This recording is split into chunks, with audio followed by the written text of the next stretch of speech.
Hi, I'm Jim Nason, and I'm reading for blackcoffeepoet.com, and I'll be reading from The Girl on the Escalator, a short section from the story called Mr. Moose Expert.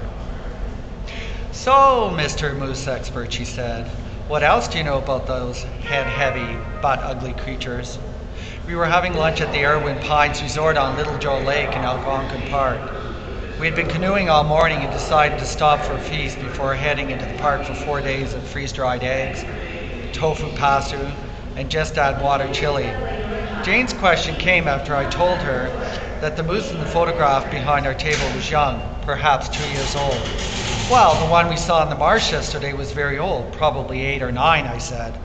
Jane always looked great after a few days of fresh air and exercise. Her eyes were lighter, more blue than fed up with work gray that they'd become in recent months. She took off her glasses, crossed her suntanned arms. Go on, she said. I know that he was old because of the size of his antlers and by the way he moved slowly and didn't hide from our canoe. Say more, she said, ripping off a chunk of bread and throwing the remaining half of the baguette into the basket between us. So I did.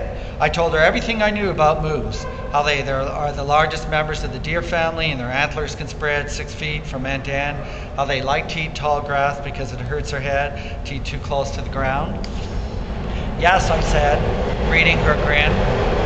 Animals get headaches too, bad ones. Go on, she said, lifting the bowl to her mouth and sipping her soup. Jane seemed particularly sensitive. More and more, our age differences seemed to bother her. It's something I don't give too much thought to until someone else reminds me. 8 years younger than her, they say? If it was the other way around and the woman was the younger one, it would be okay. Then they catch themselves. And this is okay too, they say. I told her that bulls are usually very quiet, but it was mating season and they needed to find a mate. So we would likely hear moose calls from our tent at night. I told her that once they did they didn't see each other for a year or two, and even then, they're kind of aloof. And Mr. Moose Expert, she asked, the tone of her voice taking a sharp turn, what kind of family is that? I stood and walked around to her side of the table.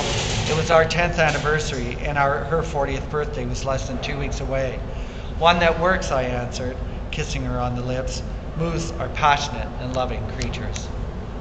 So thank you from blackcoffeepoet.com.